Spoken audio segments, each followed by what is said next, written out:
This is BBC News. I'm Anita McVeigh. These are the top stories developing at 11. The government prepares to unveil its advice for people and businesses if the UK leaves the EU without a deal. The plans will be unveiled by the Brexit Secretary in the next few minutes. We'll bring you that speech live. A slight rise in the overall pass rate as pupils across England, Wales and Northern Ireland pick up their GCSE results. I got 3 9s, 1, 2, 3, 4, 5, 6. I got 6 8s and 1 7. Labour's Jeremy Corbyn calls for a tax on tech giants such as Amazon and Google to fund public interest journalism. Also this hour, running in the family, Michael Schumacher's son has told the BBC he's delighted to be having success behind the wheel. Mick Schumacher has been winning in his Formula 3 season. And Liftoff, a new satellite that will track global winds and improve weather forecasts, has been successfully put into orbit.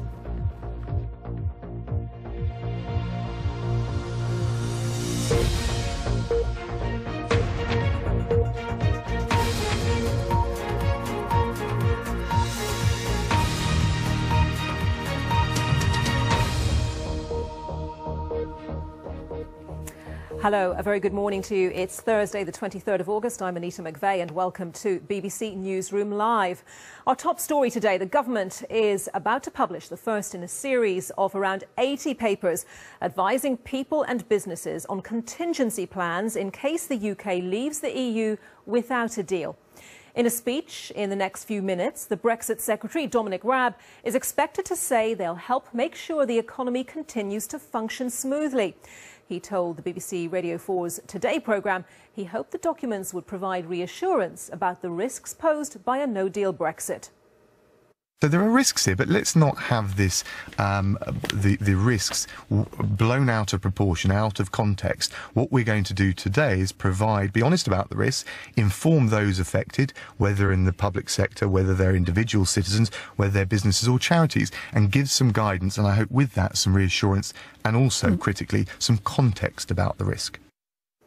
Well, speaking earlier this morning, the shadow Brexit Secretary, Sir Keir Starmer, said he wasn't convinced that the government's no-deal advice would offer adequate reassurance. No deal means we've not reached agreement on anything with the EU. So that's no deal on EU citizens, no deal on trade, no deal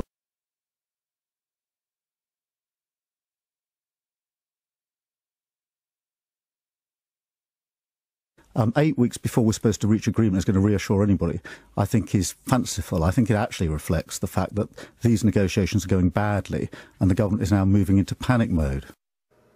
Keir Starmer. Well, let's get more in advance of Dominic Raab's speech with our political correspondent, Ian Watson. He's in Westminster for us. Good morning to you, Ian. Just take us through what exactly we're expected to hear in this speech.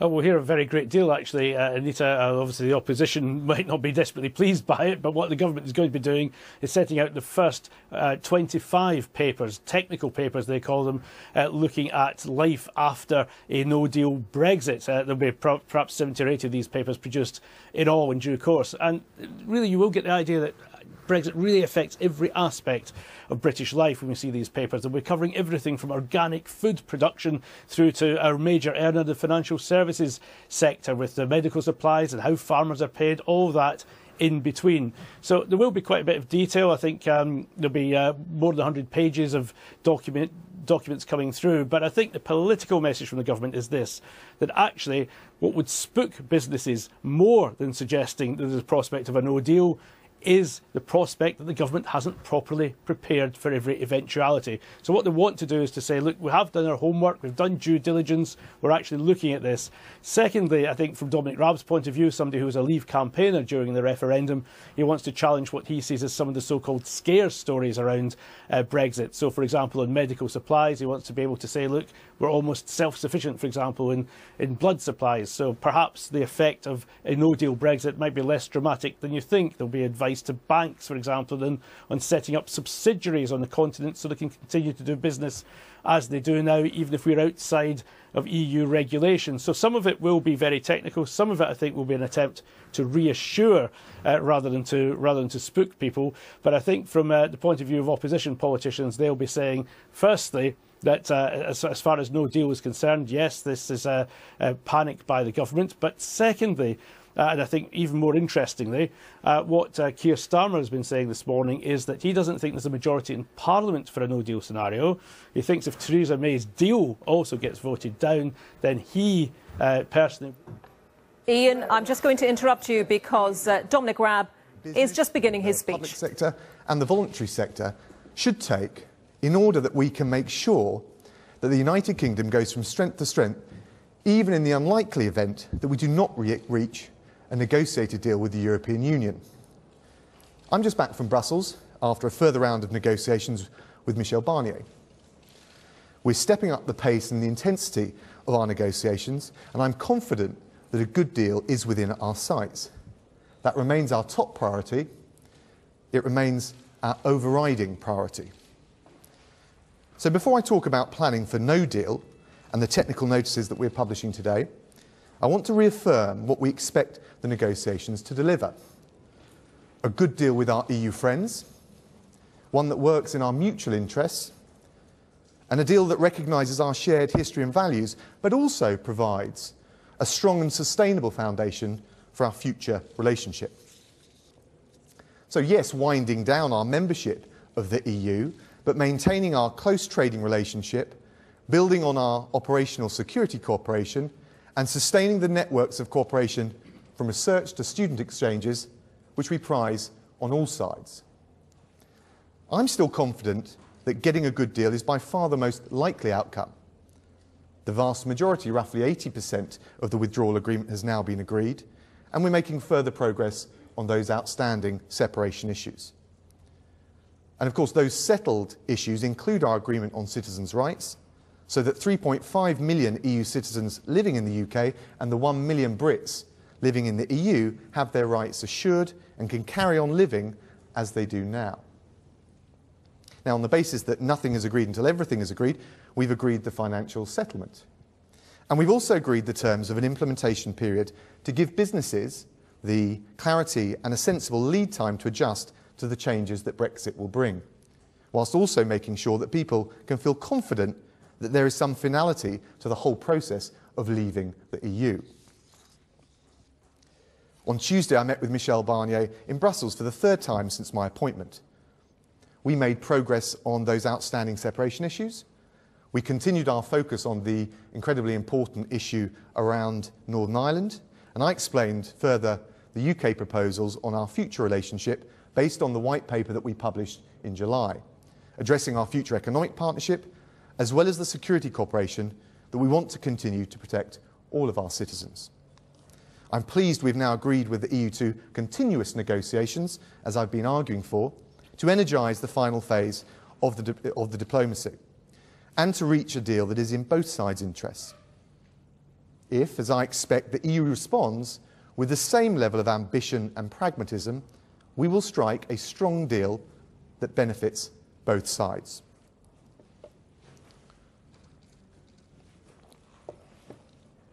And at the same time, naturally, we've got to consider the alternative possibility, that the EU doesn't match our ambition and pragmatism, that we do not reach a deal. But let me be clear about this. It is not what we want, and it's not what we expect. But we must be ready. We have a duty as a responsible government to plan for every eventuality. And to do this, we need to have a sensible, responsible and realistic conversation about what a no-deal situation really means in practice. For citizens, for businesses, for public sector bodies, for NGOs. And we also need to take some steps now so we can avoid and mitigate those risks that arise. So today we're publishing the first 25 in a series of technical notices. They're designed to inform people and businesses in the UK about what they may need to do if we don't reach a deal with the EU. The notices are practical and proportionate. They prioritise stability for our people, our businesses, and for our country.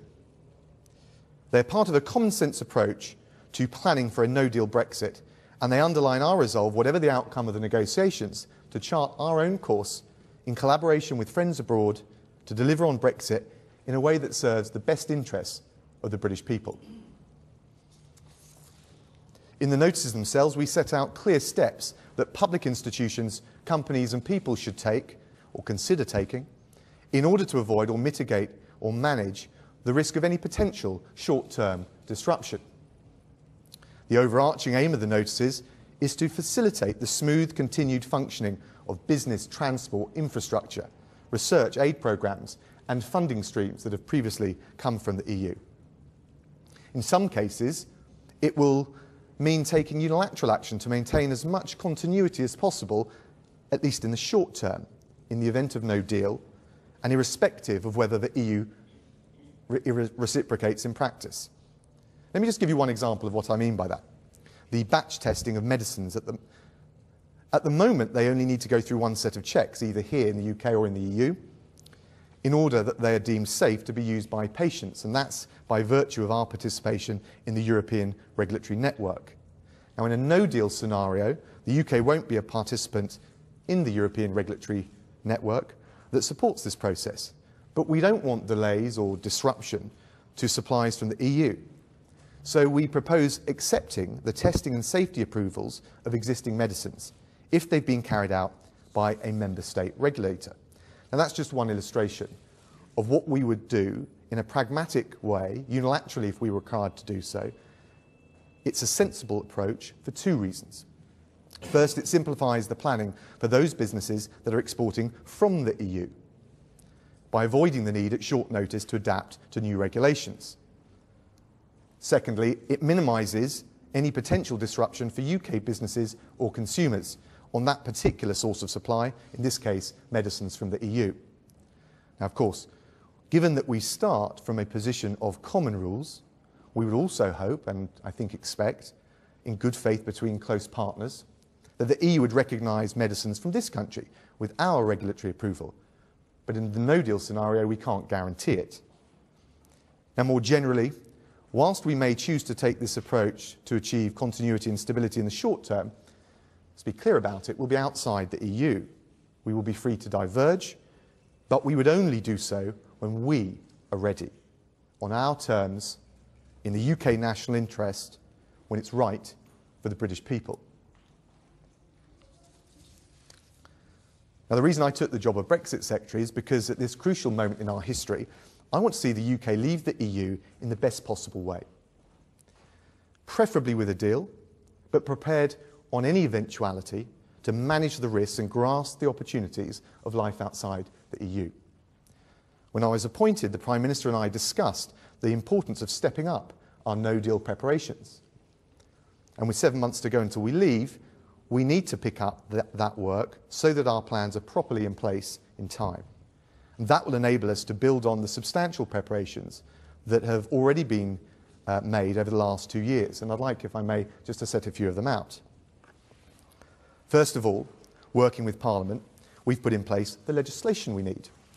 That includes the EU Withdrawal Act that enables us to take back control of our laws whilst guaranteeing that our exit from the EU is smooth and orderly. We've passed legislation that the UK to make sure that the UK has the legal powers it needs to support British truckers to continue operating internationally. And we've enacted the Nuclear Safeguards Act to provide a new regime for safeguarding our nuclear materials, which will come into effect when we leave Euratom. Now, over the coming months, we're going to continue to put those legislative building blocks in place. So that's the first thing, the legislative framework. The second thing we're doing is recruiting the extra staff we need, cross-government, making sure departments have the right people with the right skills to deliver a smooth transition. There are more than 7,000 people working on Brexit. There is funding for an extra 9,000 staff to be recruited into the civil service, enabling us to accelerate government preparations as and when we need to. And obviously, just as important as that, in relation to frontline services such as the UK's border force, we are currently recruiting an extra 300 staff in time for our exit, with plans in the pipeline to recruit 1,000 more staff so they're ready to deal with any increase in work. So the legislation and the staff. Thirdly, we're bolstering our institutional capacity For example, the Competitions and Markets Authority will take on an additional role as the UK state aid regulator, while the Information Commissioner's Office will support businesses with the new data arrangements that we would put in place after exit. Fourth, beyond those domestic preparations, we're making sure we're in the best position to continue key international agreements that are currently linked to our membership of the EU. For instance, we signed a new nuclear safeguarding agreement with the International Atomic Energy Agency, and we struck a bilateral nuclear cooperation agreement with the US. Fifth, all of this requires money, which is why the Chancellor committed a further £3 billion in the budget on top of the £700 million already allocated for planning and preparations. So, our laws will be on the statute book, the staff will be in place, the teams will be in post, and our institutions will be ready for Brexit, deal or no deal. So today's technical notices take this work forward to the next stage. This is the first batch in a series, and we'll be publishing more technical notices over the coming weeks. The ones out today will explain how the UK would mitigate the consequences of a no-deal scenario in a range of ways. So, for instance, supporting businesses at the border. The technical notice entitled Trading with the EU if there's no deal, published today, sets out how we would ensure that on day one there will be a functioning customs, VAT and excise system, giving advice to businesses on how they will need to make import and customs declarations, register for a UK economic operator registration and identification number, or make safety declarations on goods being moved between the EU, from the EU to the UK. Next, the technical notice on workplace rights explains the steps we are taking to transfer all EU legislation into UK law in time for exit. So workers will continue to be entitled to the rights they have now, such as flexible working or parental leave. In many areas, we already go much further than the EU. Other technical notices published today will address healthcare, including ensuring blood products are safe if we leave the EU without a deal, and making sure that we can continue to import blood supplies from the EU, even though, in truth, we are relatively self-sufficient in this regard. Now, when it comes to scientific research and cooperation, we're acting to protect UK institutions and businesses. So we set out how we will underwrite all successful Horizon 2020 bids from UK organisations in the no-deal scenario to make sure that the UK retains its status as a global leader in scientific research. Now, amidst all of the technical detail, we understand that real livelihoods are at stake here. So, for example, we're making sure our farmers get the funds that they've applied for, with the Treasury guaranteeing applications made through the EU's Common Agricultural Policy up until 2020. And yes, British higher education institutions should carry on bidding for funding through Erasmus+, because, as we set out today, the government will underwrite successful bids until the end of 2020, helping young people from this country to continue to enjoy the educational opportunities and the rich tapestry of cultural life right across Europe.